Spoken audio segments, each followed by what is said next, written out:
Jagrada, Jam Masters. A wise person looks at life very different than a normal person. That's why they're wise. And there's no argument, there's no belief. It's not about that sort of thing.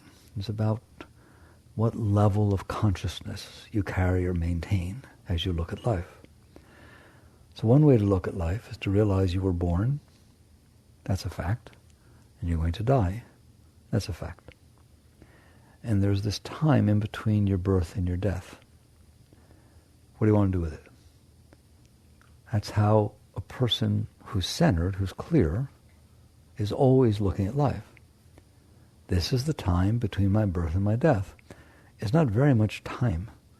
Scientists tell us the universe has been here for 13.8 billion years. Earth's been here for 5 billion. How long have you been here? That's what I thought. So it's like a wink of an eye. There's this tiny little piece of time that happens between your birth and your death.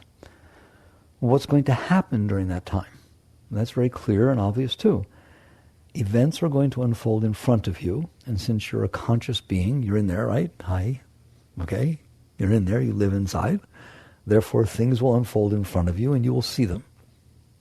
It's very simple, but it's very wise, all right? It's very different than how we live our lives. So there's this time between your birth and your death where you will be conscious. Conscious of what? What's in front of you. What else are you going to be conscious of? You're not conscious of what's not in front of you. And I swear to God, you live that, it's over. Your whole life changes. That's so simple. It's so real. Every moment, something is unfolding in front of you. You don't have to do anything. It's happening. It's been happening forever. It's been happening for, like I said, 13.8 billion years. Every place there is in creation, there's something going on. What's in front of you is a place in creation. It's the one you see that's going on. What's the problem with that? There are all kinds of things going on Mars and Saturn, everywhere, and there's all kinds of things going on Earth. I ask people if there's one thing you learn from the teachings, will you get to the point where you realize you are missing everything? I like when people say, I don't want to miss anything. You're missing everything. There's things going on everywhere that you're not experiencing. Like right now at this moment, how many different things are going on everywhere else? 100 billion, zillion, quillion things. Well, you don't experience those, do you? You're missing them. The only one you experience is the one that's in front of you. Well, maybe you need to appreciate that experience. Maybe you need to pay attention because that's what your life is. Your life is the experience between your birth and your death of experiencing the moments that are unfolding in front of you. It's not about the moments that aren't unfolding in front of you because they aren't unfolding in front of you and you're not experiencing them. It is about experiencing the moments that are unfolding in front of you. But we can't do that. People can't do that. Why? Because they have developed within themselves, not outside, inside. You're in there, but there's something in there with you, your mind and your emotions. Those are not out here. And believe it or not, they have nothing to do with what's going on out here. What's going on out here, this is such a hard thing for people to get, but it's so easy, it's so simple. What is going on in front of you is the result of all that has ever happened. Events have unfolded throughout time that have caused you to be the height you are and you to meet who you met, and et cetera, right? Everything unfolds because of all the events that unfolded before it. It's not hard to see. It's science. It's reality. Things are in front of you because of all the events that ever happened that came together and caused them to be in front of you. There. It's not hard. It's not good. It's not bad. It's not right. It's not wrong. It's just what is, period. So a wise person wakes up and realizes what is unfolding in front of me is the result of all that ever was.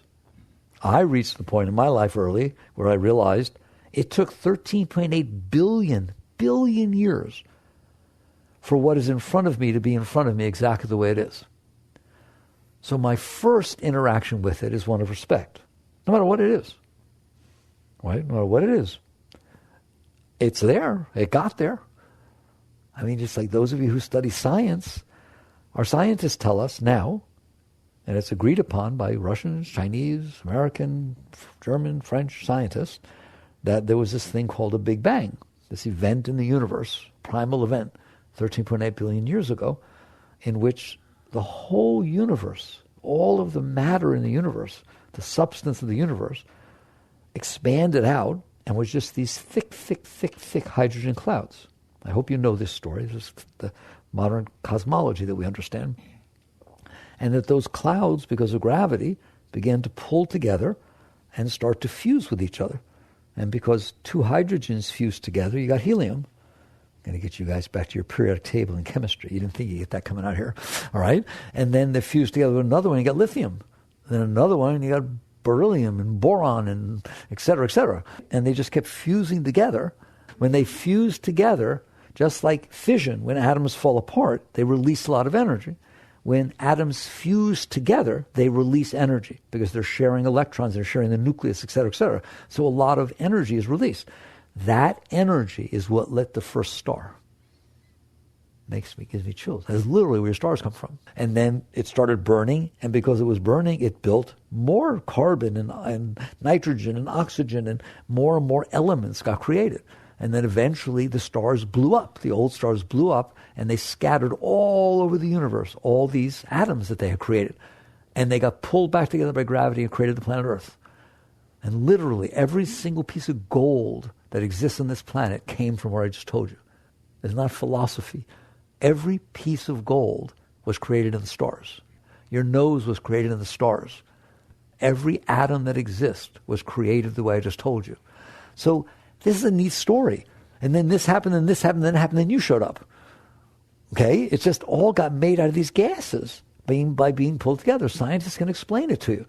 So you get to the point where you realize it's awesome that there's something in front of you. How's that? I'm trying to get you back out of the mind for a moment, then I'll add the mind. It's just consciousness experiencing reality. How's that?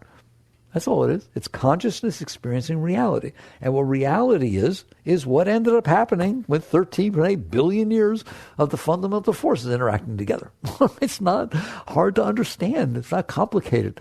I told you I like that all my students understand. If you went all the way down to quantum physics, the deepest, oh my God, so complicated, they would tell you there's only 4 fundamental forces that created the entire universe. Not just created, are creating and holding together the entire universe. Electromagnetism, gravity, strong nuclear, weak nuclear. They've come down to that fact that those are the only forces in creation that created every single thing you look at. They were there at the beginning of the Big Bang, and they are there holding everything together right now. Well, that's awesome. And it made this. Well, that blows me away, right? There's color, and there's shape, and there's people, and there's rabbits. Pretty far out, okay? And there's trees and bugs, and oh my God, and they all came from those gases. So proper wisdom is to step back out of yourself. We'll add yourself in there in a minute, all right? I wish I didn't have to, but I will. We'll add you back in there and realize you are conscious. How hard is it for you to see what's in front of you? Nothing, you just see it. There it is. It comes in and you see it. What comes in? What is? What is what's there. And what's there is the result of all that ever was. That is the beginning of understanding truth. That is the truth. What your life is made up of, each of us, is the moments that are unfolding in front of us are linked together like a necklace. Each moment that we experience becomes the next part of our life. Your life is totally different than mine. Her life is totally different than yours. Your wife or husband's life is totally different than yours. You've all experienced totally different things. I always think it's neat when you wake up and realize, like people like to be unique and special, don't you? Come on, like to be special. Let me tell you how special you are. The moment you're experiencing right now, no one else in this room is experiencing. You are looking from a different angle, you're a different distance from me, so you're the only one that is experiencing exactly what you're experiencing. No one ever will, and no one ever has. So you're having a unique view of the universe that is only yours. And no one will ever experience it again, and no one has ever experienced it before. This is wisdom, is you get out of your head for a moment and understand what's going on. You've been given the time between your birth and your death to experience the moments that are unfolding in front of you. Those moments took 13.8 billion years to create, and you're having a unique view of the particular combination and permutation of the ones that are passing by you. Okay, so what? That's neat. Say thank you. All right, it's sort of like, wow, look what it did now. It's like watching a movie. I'm not the director. I don't know about you. It doesn't rain when I want it to. You all don't behave the way I want you to, that I guarantee you. All right? You all do your thing. You do your thing based on the experiences you've had, based on what your parents did. I don't even know your parents. But that's how you are. You're the sum of all that. And therefore, I'm honored to be in the presence of reality.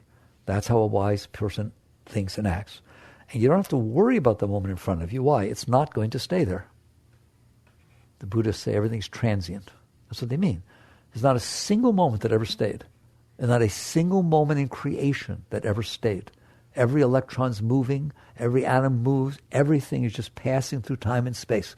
Everything just keeps coming and going. So a wise person starts, not finishes, starts with this level of clarity, that I am honored to experience the reality that creation created, and I'm honored to be the one that's experiencing this moment, and the first thing I'm going to do is have respect. I'm going to respect the reality of the moment that got created out of nothing, and it created a piano. I mean, how many things had to happen for that piano to be here? Really? How many things? How many thoughts do people have? How many people got involved? How much minerals had to be dug up? How many tractors had to be created? How many bulldozers? How many things were necessary for that piano to be sitting there?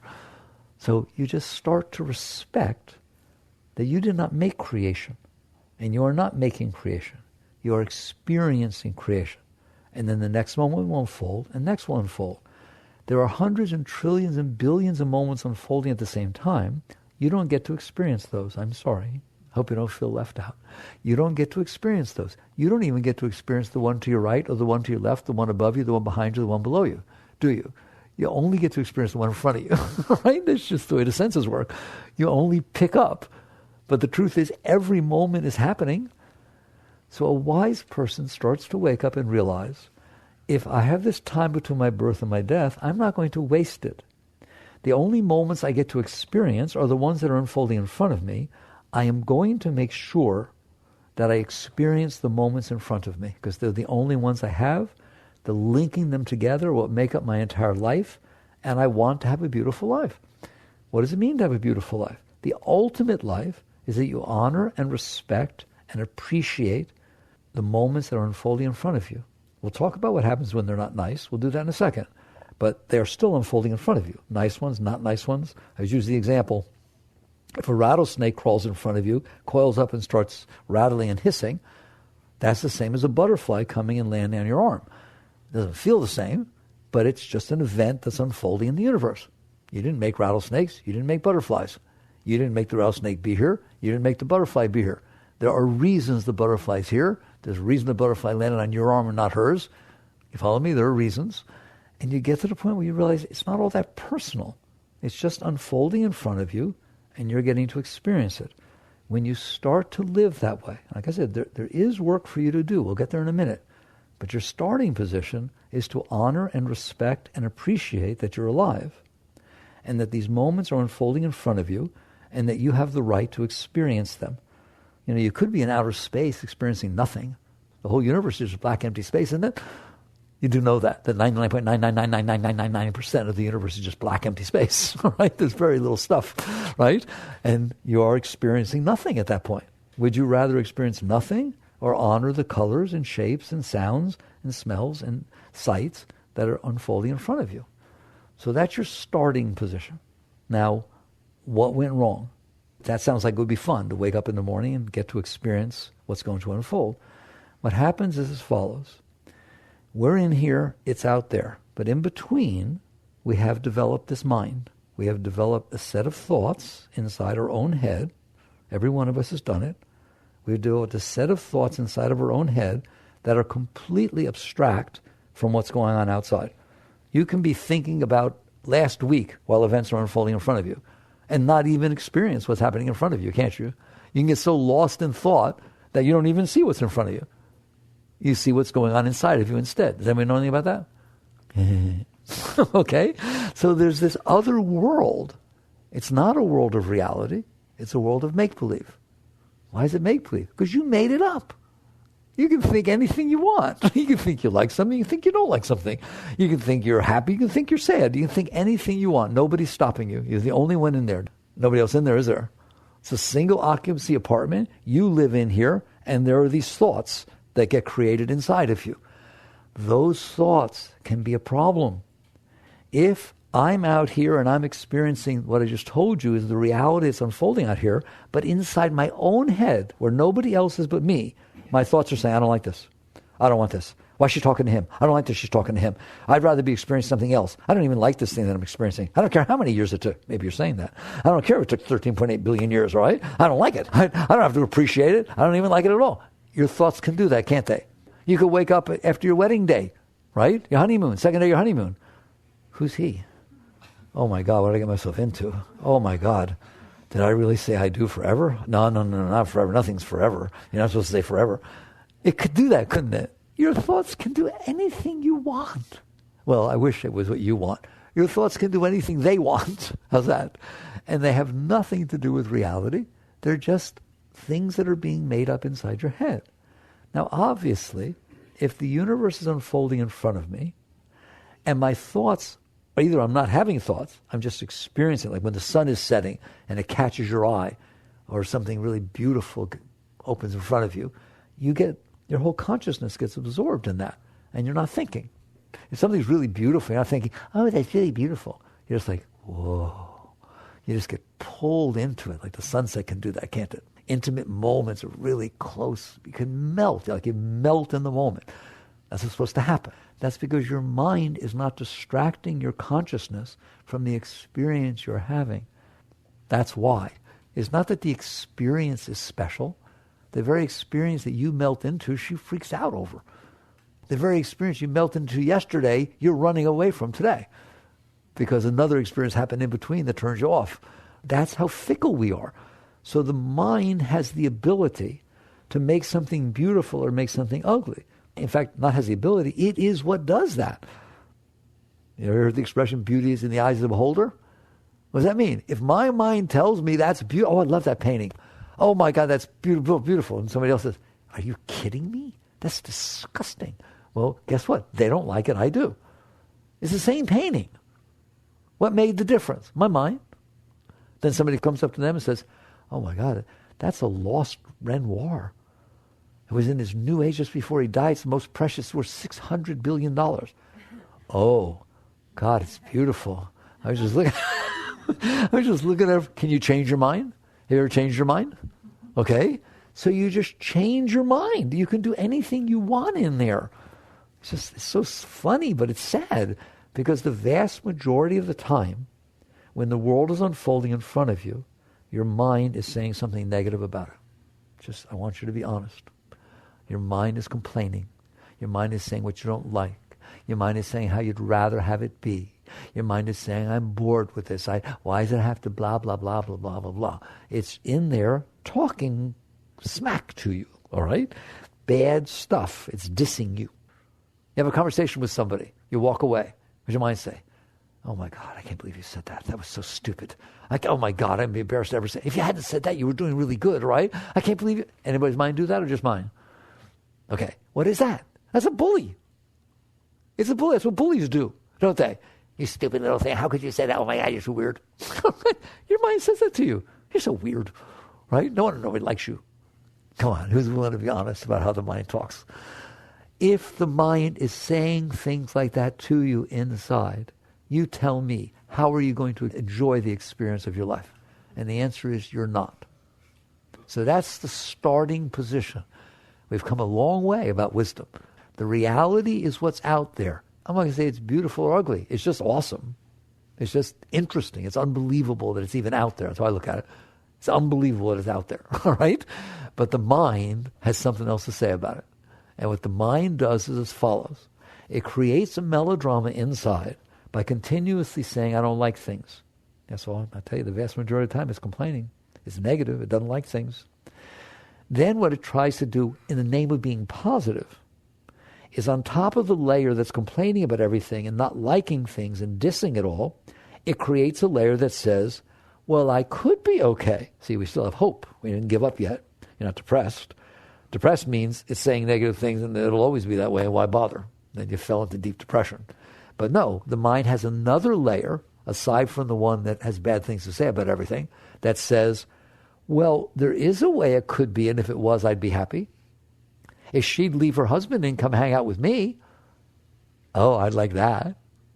Or if I could get a new car and drive around with this really neat, whatever kind of car it likes. You like a muscle car, she likes a Ferrari, you like a little thing that gets good gas mileage. But the point is, which is right? None are right. It's just a car. It has nothing to do with you. But because you're not okay inside, and the mind's got bad stuff to say about all kinds of stuff, and you kind of get this yicky feeling about things, it makes up a world inside. There's the second layer of mind. It makes up a world inside that basically says, if things would be the way I want, I'd be okay. Now, you know it does that. If things would be the way I want, if who I like would like me, if I don't like would leave me alone, if it won't rain on my birthday, if it will rain when I planted my field of corn, it's every single thing. It just makes up a world inside its head that says, I will be okay if this happens, and I won't be okay if that happens. Can you relate to that? Do you notice that? And then we spend our lives, instead of appreciating, honoring, and respecting what creation, 13.8 billion years, has created in front of us, we spend our lives saying, it's wrong, I'm right, it should be the way I want, what I want should be happening, and what I don't want shouldn't be happening, and I'm going to make it be that way. And we go to war with life. You are at war with life. Do you understand that? There are very few people that are willing to say, wow, look what it did now. What they all want to say is, you do this now. You better do what I want. You better behave the way I want. Everything better unfold the way I want. It better rain when I want it to. It better not rain when I want it to. It better not be too hot. It better not be too cold. I've already made up how it needs to be for me to be okay, that I won't be so negative if it would do this. And then you're out there struggling with reality, and then you wonder why there's so much tension. Under those conditions, there is nothing but tension. You wonder why people drink. You wonder why people do drugs. Because this is a mess in there. There's this constant struggle and conflicting and decision-making and all that stuff to try to figure out how to get what you want and avoid what you don't want. When the reality of the fact is, you need to start with appreciating, honoring, and respecting what creation has created in front of you. You can't just take a moment in time and space that has nothing to do with you. It took 13.8 billion years to get there, and you want to take a sledgehammer and hit it over the head. Don't you dare do that. Don't do that. Come over here. Don't do Who are you, Hitler? You go out there and start thinking you're supposed to dictate to the moment. I get confused because I have a scientific mind and I understand that everything's connected together. It's all one big equilibrium system. I don't understand how you get to tell the moment in front of you what it should be doing when the moment in front of you is the result of all that ever was. And what you're telling it to do has nothing to do with whatever was. You don't even care. You just care what your feelings are like right now. You just care about what will make you happy for the moment. How can it be that the moment in front of you is supposed to do that? Because nobody agrees with you. He wants it to be different. She wants, right or wrong. We're all experiencing the same moment, but we all have different junk going on inside of our heads. So I'm challenging you. I don't even understand anymore. That's why they leave me out here in the woods. I don't even understand anymore the concept of wanting things to be a certain way and not wanting things to be a way. Who would I be to make this up, walk into the moment, and then say, be the way I want you to be? The moment should say back to me, what, are you kidding me? I am the way I am. Get your head together. It's like walking out to the ocean and watching the waves, and instead of enjoying the experience of watching the waves, deciding that the part I'm looking at, the wave should be higher or lower, and there should be a spray and there should be a whale. If I do that, I'm going to suffer because the ocean's not going to change. The ocean is the result of the forces that make it be the way it is. What right do I have to look out at it and tell it how it's supposed to be? Things are not going to be the way you want. They're not supposed to be the way you want. They're supposed to be the way they are. Now, we can change them, but we can't change what already happened, and we can't change what is already happening at this moment. It's a real experience. And so the punchline of all of this is as follows. If what is unfolding in front of you, and it is unfolding in front of you, or you wouldn't be experiencing it, is bothering you, then you're bothered. Because reality wins. Reality always wins. If what happened before in your past bothers you, then you're a very bothered person because the past is over. It's not even happening anymore. There's not a single thing in the past that's still happening. All the atoms are creating the present moment. So if you're having trouble with things of the past, it's because you're out of harmony with reality. You have held stuff within your own mind that says, oh my God, when I was 10, my parents got divorced. I don't like that. You know what the right answer to that? I'm going to be a therapist, right? Tough. Yeah, that's a good therapist, right? It happened 30 years ago. What's the matter with you? Now, it's one thing if you tell me, yeah, it's a weird thing. I'm having a Groundhog Day. You remember him, Bill Murray, Groundhog Day? Probably not. But anyways, his day kept going over and over again. It would start, every day would start over again exactly the same way. He'd go through the same day, all right? If what you're telling me is that every day of your life your parents get divorced again, then I understand why it's bothering you. That would bother me too. But if your parents got divorced 20 years ago and it caused you some trouble, then it's over. You went to college, you went away, I don't understand, I swear. Why is it still bothering you? I would love to challenge you with this, because I know it is. Why is it still bothering you if it's not happening anymore?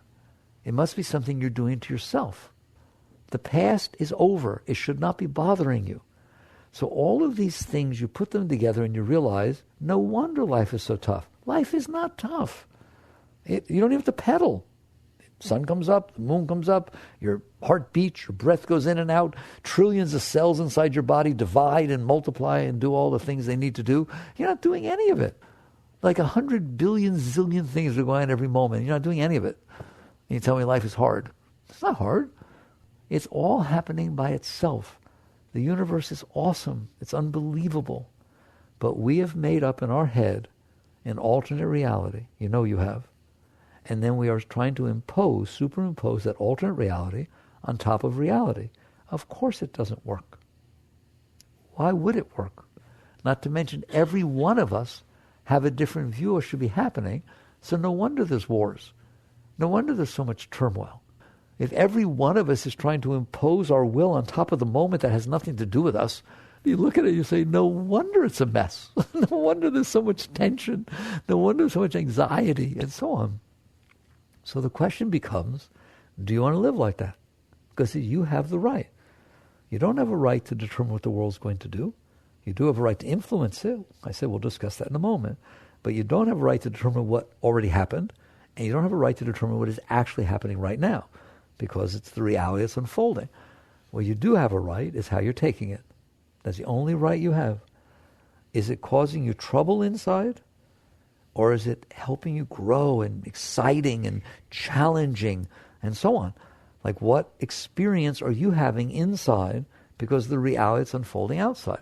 And that's where spirituality comes from. Notice I've come this whole way, I haven't mentioned the word God. I would leave that out of the whole conversation. The question becomes, do you want to continue suffering? Do you want to continue thinking that you're supposed to make up how it's supposed to be and then get mad when it's not? Right? Go to a restaurant and decide who should be there, how close they should be sitting, whether anybody should be smoking, what the special for the day will be, what kind of music they're playing. Now go see how much you enjoy your time at the restaurant. Because it's not going to be the way you made up. Right? I don't get it, man. Why would it be the way you made up? But then you go in there and you get upset because it's not that way, don't you? All right. So eventually you wake up and you realize that's the problem. I'm the problem. It's not that what's unfolding in front of me is a problem. It's that I'm the problem. The world is unfolding, and I've made up an alternate reality that is out of harmony with reality, and I'm causing tension, anxiety, pressure. Oh my God, the pressure is so strong. It feels like it's going to blow up sometimes. Why? Because you are trying to impose yourself, and the world won't behave. So what's the alternative? It's very deep, but it's very simple. The alternative is to wake up inside and realize, I'm in here. Check, I'm in here. Reality. There's a world out there. Check, it's been out there for a long time. Okay, close your eyes, it's not there. Open it up, it's still there. Do you know the whole world goes on while you're asleep? How does it do that if it needs you so much? If you're the cause of the universe, I don't understand how it goes on everywhere you're not and how it goes on when you're asleep. But it does quite well, doesn't it? Well, you must not be the cause of the universe. So you come here and you start to get your head together, is what it's called. You start to realize, okay, there's a world unfolding in front of me. Can I handle that? Because if the answer is no, you're in trouble. Why? Because it's going to keep unfolding. It just keeps unfolding. You better be able to handle what's unfolding in front of you, because the alternative is to say, no, I can't handle it. Well, if you can't handle it, you're going to be an emotional mess. You're going to be tense. You're going to be anxious. And you won't be able to handle it, by definition. If you're all uptight and you're freaking out, you can't handle what's happening in front of you. If You ever say somebody tell in a relationship, somebody comes and says, listen, I'm having a problem, I want to talk to you. I can't handle that. Oh my God, this person hurt me so bad. Don't talk to me like that. Okay, you can't. You forget it, man. I'm sorry I mentioned it. I'll suppress it. We won't be that close that I'll share this stuff with you, because you can't handle it. Wow, good going. Nice relationship. You have to be able to handle the reality that is unfolding in front of you, and I should not have to explain to you why. Because the alternative is that you can't handle the reality that's unfolding in front of you, and you become a mess, and then you make a mess of what's unfolding outside of you. You won't be able to deal with anything. All right? So the question becomes, how can I handle, like I said, when I'm done, I'm going to explain to you, it's not just a matter of handling it. It's because you can handle it, you can deal with it. You can do something to raise it. You can do something to help it. You can do something to make it better. But if you can't handle it, you can't do that. If you can't handle it, you're going to do everything to try and make it so you feel safer inside, so you feel better inside.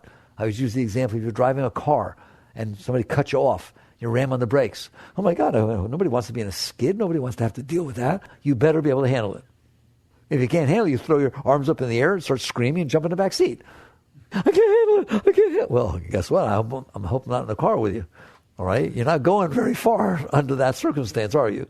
You better be able to sit there, keep your hands on the wheel, shut your mind and freakiness up, and do the best you can to steer that car. That's exactly what I'm talking about. Life is like the accident of the skid that's in front of you. It's unfolding. If you can't handle it inside, then you can't handle it outside. You wouldn't even be trying to handle it outside. You would try to be okay inside. And that'll never do the same thing. Somebody tries to talk to you, you yell at them. Best defense is a good offense. You yell at them. You did stuff too, just shut up and don't, blah, blah. What are you doing? You can't handle the criticism. You can't handle what's being said, so you try to shut it up. Well, you didn't deal with anything. Maybe you feel better when you walk away, but the situation is not any better. So a wise person realizes, I better be able to handle reality so that I can deal with it. How do I handle reality? Because the honest situation right now for most people is I can't. I can't handle reality. I can't handle when somebody doesn't say hello to me. I can't handle if somebody does say hello to me that I don't like when I'm with somebody that I do like. I can't, it's so common. I can't handle if I get a blemish on my face when it's the time for the prom. I can't handle if my car doesn't start. I can't handle if my car does start, but the person next to me has a nicer car than I do. I can't handle if somebody passes me, or I can't handle if somebody drives too slow in front of me. Come on, how can I keep giving a list? Right? I can't handle if I drop some ketchup on my pants and I got to go back to work. Right? I can't handle them getting a new boss. I can't handle them keeping the same boss. Pretty much can't handle anything. It's really very funny, right? So this is where you get. I have to learn to be able to handle things so that I can deal with them. And if I can deal with them, I can do better. You will always do better if you can handle a situation and then deal with it, than if you can't handle a situation, then you can't deal with it. I hope that is obvious to you. All right? So basically, how do you handle things? First, you admit that you have trouble with it, that you have a very narrow window of things you can handle, and if it goes anywhere outside that window, you're not comfortable. Everything has to be just the way your mind says, otherwise it creates disturbance inside. So what you do is you start to learn. It's a practice, like any other practice. You start practicing handling things. Some people practice piano, some people practice tennis, some people learn math. You are in the world of practicing handling things. You do it every day of your life. You make yourself a better being. You'll become wholer at everything. Your relationships will be better, your finances will be better, your school will be better, your career will be better. Everything is better if you can actually deal with what's in front of you. Nothing is better if you can't deal with it. Right? It's just really black and white. It's very simple. So you get to the point where you say, how do I learn to do this? Same way you learn anything else. You start with small things. I always start with the driver in front of me because he complains about that a lot. All right? So the driver in front of you driving 10 miles an hour below the speed limit. Driver in front of me is doing this, doing that, whatever it is, right? It's not what I expect or what I want. So he would complain. Well, I don't let him. I don't. To this day, I don't. It's a time for growth. What do you mean? The driver's not going to be in front of me for very long. If I am causing myself disturbance inside myself because of the driver in front of me, there is something wrong with me. That's how I look at it. It's like all I have to do is accept that the person is driving that way, then I'm not being bothered. Do you want to be bothered or don't want to be bothered? If she would drive right, then I wouldn't be bothered. No, that's not an option. The option is, do you want to be bothered with the way she's driving or do you not want to be bothered with the way she's driving? If you get stopped by a train, you're going to sit there for 3 minutes, all right? Do you want to have a good time during those 3 minutes? Or freak out? Oh my God, look how long this train is. Oh my God, I got to be somewhere. That doesn't help, does it? It doesn't get you there. All it does is make you a mess by the time you get there. And you literally start noticing how much trouble you're causing yourself. The person in front of you with their driving, the fact that it's raining on your birthday, the fact that, whatever it is that's going on, the train or the light or whatever, it is not causing you disturbance. It's just an event. You are causing you disturbance because you're resisting the event, you're negatively talking about it, and you're creating all this anxiety inside yourself. You will eventually ask yourself, why am I doing this? If somebody outside of you treated you like that, which is, here's the situation. You pull up, you're having a nice drive, and a train goes by. Well, you like trains. You always have them when you were little. You played with trains. But the person next to you, you should hear them.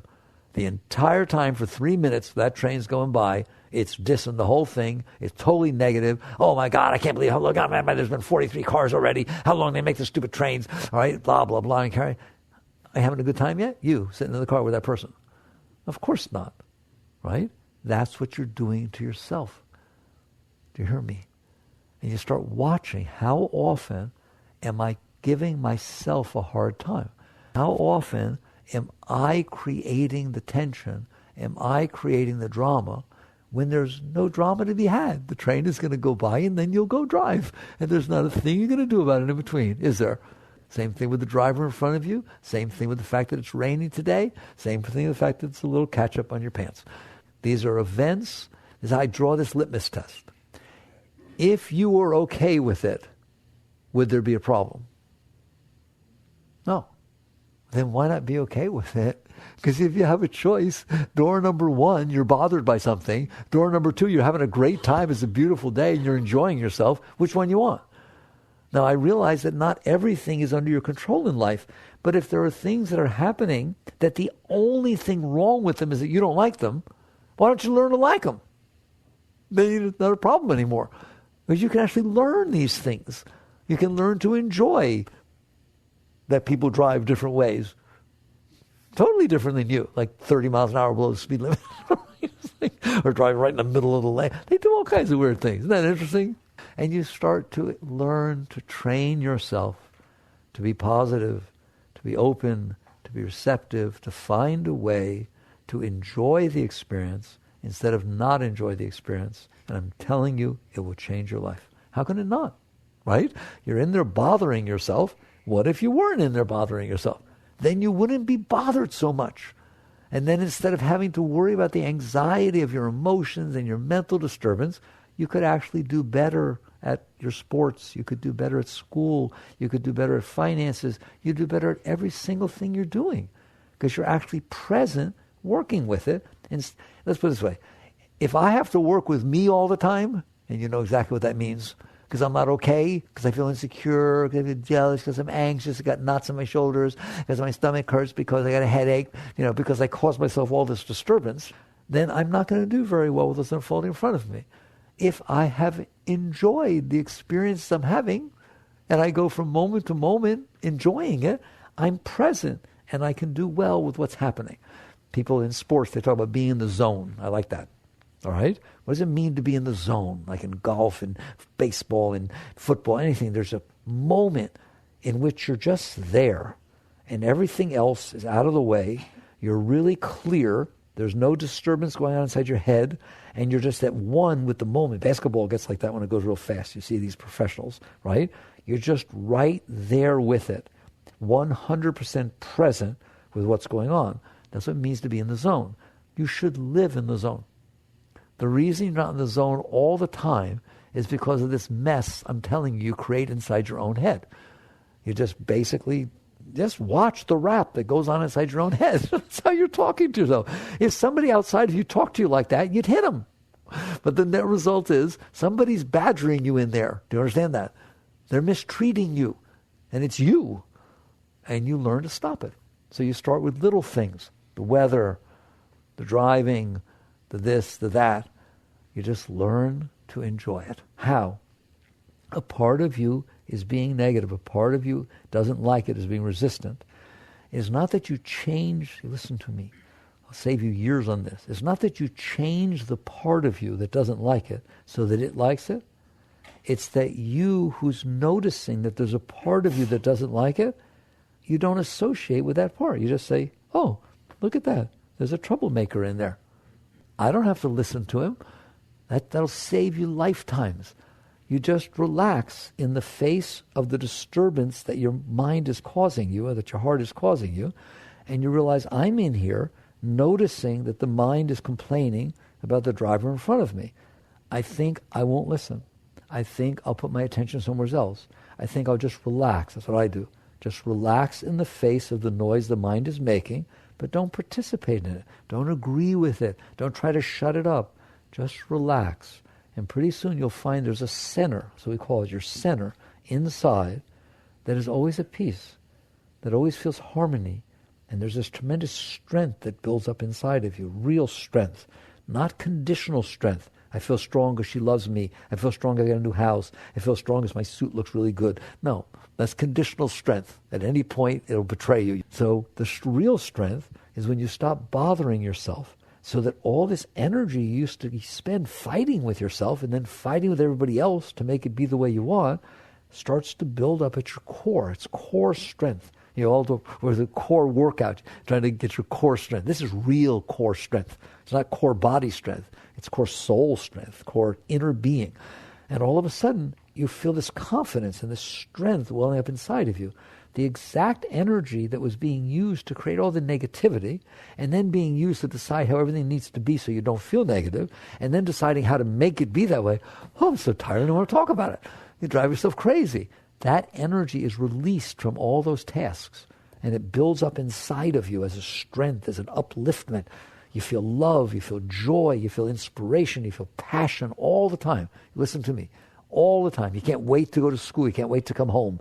You can't wait to do this. Every single thing is happening. You feel all this enthusiasm and excitement about getting to do it. You have a problem. I can't wait to get to deal with it. Is that like overwhelming to you? It's fun. If you're strong within yourself, who cares what's happening out there? It's just the next thing that's happening out there. The reason you're freaking out now is you're not okay inside, and you're trying to make it be a certain way outside so you can be okay inside. I've told you before, that doesn't work. It will never work. You have to find your strength inside yourself. That is where your strength is. But you can't do that while you're fighting with yourself. If you in there are whole and one and not conflicted within yourself, you become filled with this joy and love and spirit and shakti and energy and chi, or call it whatever you want. I'm telling you, there's so much energy inside of you. People think when they get older, they wish they look at a 5-year-old, say, look how much energy he has. If you're 80, you have as much energy as a 5-year-old. The problem is you're using it for all this garbage that we've been talking about. When you stop doing that, wait till you see what happens to you. You become filled with all this energy and love and passion. Then you are able to take that energy and use it to deal with the situation that's unfolding in front of you. It is not that you don't deal with the situations in front of you. If you weren't supposed to deal with them, they wouldn't be in front of you. Remember, this is your moment. Every moment's your moment. It's the one that's exactly meant for you. I like you to think it took 13.8 billion years for this moment to get in front of me, and it took 13.8 billion years for me to be there with it. It's like a match made in heaven. So here I am with that moment. But you can't handle it. We already said that. You can't handle it. It's not what you want. You're afraid it'll be what you not want. You're going to get hurt. All that garbage goes on inside. When you practice handling things, that's what I'm talking about. Practice handling the train. Practice handling the anything. Okay? I don't care what it is. You practice letting it go. You just relax your way through it. Believe me, 95% of the problems you have, you're causing yourself. I've been doing this for a long time. 95% of the problems you have, you are causing yourself because you like and don't like things. And your major problem is that you won't get what you like, or you might lose what you like, or you might get what you don't like. That's your problem. Wait till you see what happens when you stop all this like and not like stuff. And you just say, wow, I'm appreciative that creation exists. And you start to handle it. And you work with yourself. then you will find that you, the consciousness, can directly experience what's unfolding in front of you. And I don't know how to explain. It's what Lao Tzu meant by the Tao. There's this harmony that happens between you and the moment. You have it sometimes during intimate moments. You hold your first child, or the sun is setting. It's so beautiful, it surprises you. Moments that blow you away. That's what you say, it blew me away. I'm telling you, you should be blown away every second of your life, because the moment that's coming in touches your being and it awakens you, it vibrates you. I don't know how to explain it, but it's awesome. But not if you resist it. Not if you have all this mind stuff and emotional stuff going on in there that is only caring about yourself, that just cares about what I want and what I don't want. And if it's not happening my way, I get all weird. So this is your work on yourself. And you do it by practicing. It's just a very simple practice.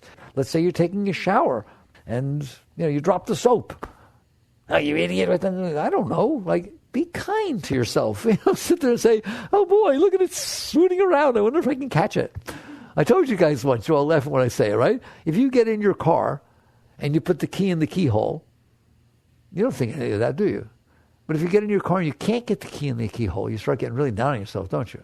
Why not get up on yourself because you can get the key in the keyhole? What if your car didn't start when you try to start it? Right? You get all upset, don't you? Do you get all excited when it starts? Now, you're laughing at me. I'm telling you, this is how much we tend toward the negative.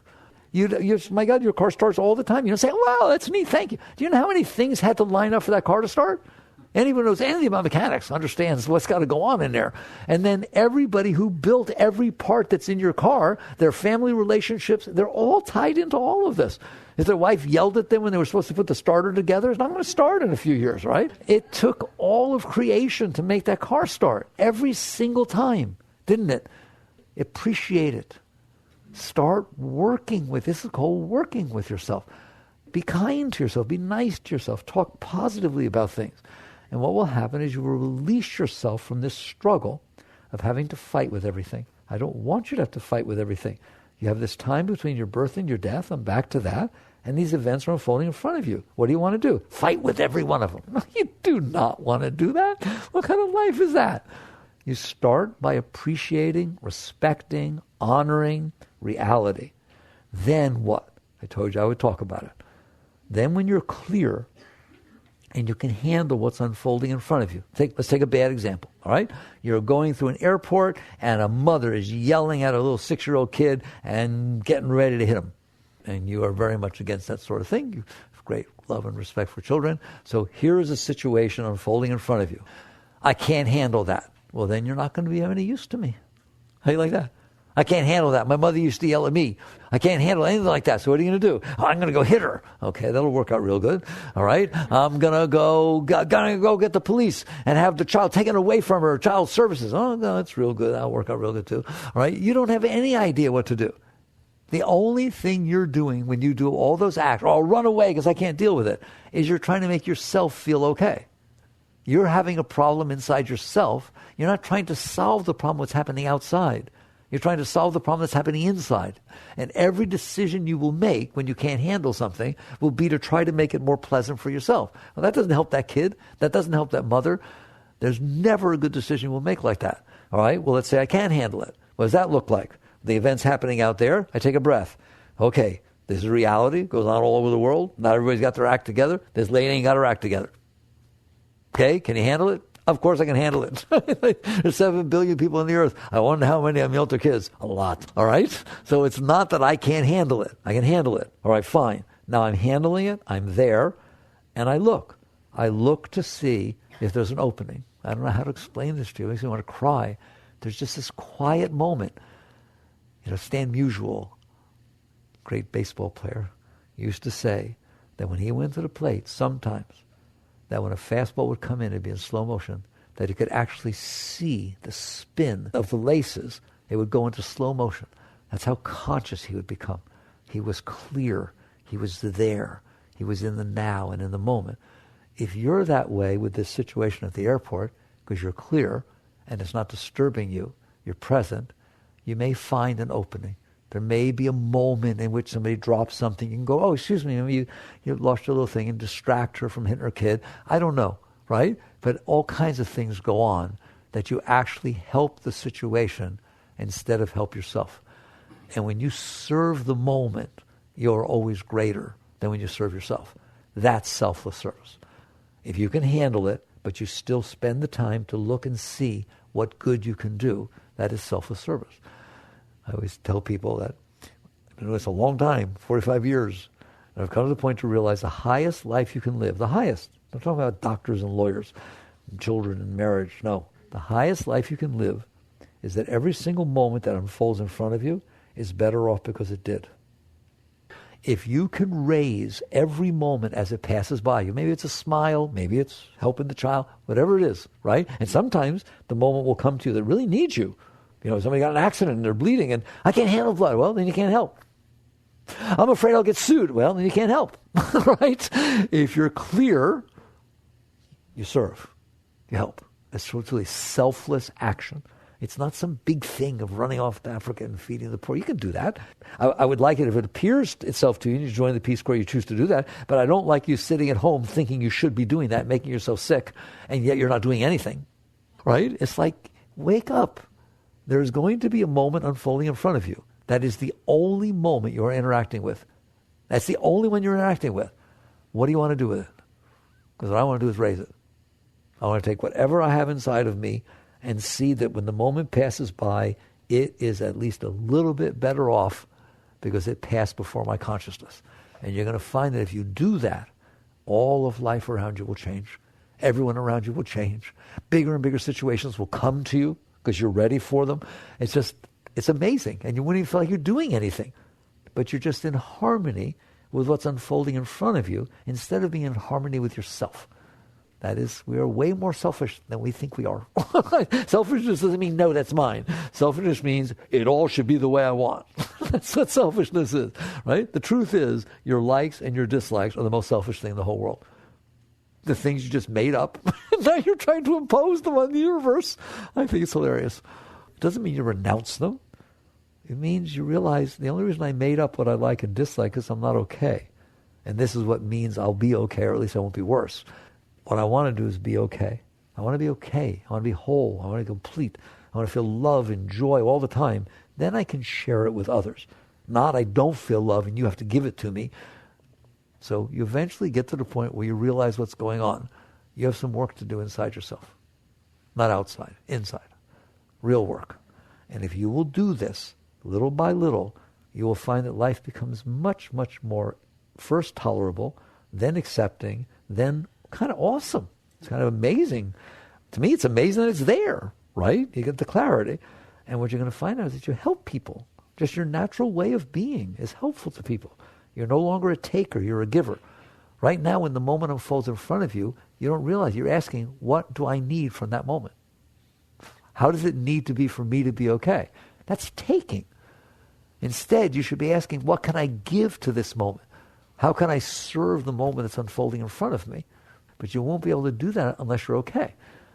And the way to be okay, as I told you, yes, you can meditate. Sure, it's fine. All kinds of techniques. You meditate, do mantra. But please do this. Please realize you got some learning to do. You need to learn to be able to handle the moments that are unfolding in front of you so you have an opportunity to do something great with them instead of protect yourself from them or try to grab from them to fill the holes that you have inside yourself. And this is what it means to grow spiritually. Now, I told you we left God out of it. Why? Because if you do this, you will know more about that G word than 99.999% of people that have walked the face of the earth. Why? Because the energy that unfolds inside of you will start to lift you. It's not a belief. It's not a faith, anything like that. It is an experience of upwelling, uplifting energy. And it's so beautiful that it pulls you into it. Eventually you get to the point where what's going on inside of you is higher than anything that's ever gone on outside of you. Anything.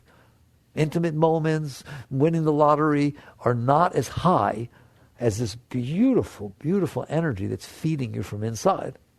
What did the Bible say? Man does not live by bread alone, but by every word that leaveth the mouth of the Father. This is literally what it's talking about. You won't know it till you experience it. But once you experience it, you're living off that energy. And it's happening from inside, not outside. And then it gets higher and higher, and now the real nice stuff starts. It sometimes gets so high in there that you can't not let go. It starts to pull you into it, and it takes you places way beyond right? You start to experience what the great saints and great beings have experienced, that there's something very beautiful inside yourself, and it's you. And it's your very beautiful being, your very great being, way beyond anything you think, right? Not great because you're a doctor, or great because you're rich, or great because you're handsome. Great, I mean really great, right? Way I can't even talk about it, right? You're very, very, very beautiful in there, but you're got this layer of junk, right, that you've put around yourself. You're like a diamond in the coal. You just got to wear that stuff off. Very good. So I'll end where we started. You were born, and you're going to die. There can be these moments in between. What do you want to do with them? That's how you, every morning, wake up. Don't let life slip by without you realizing what's going on, because you're going to die. You should be conscious enough to know every moment that this is the next moment of my life. What am I doing with it? All right. Work on these things. Jagrata.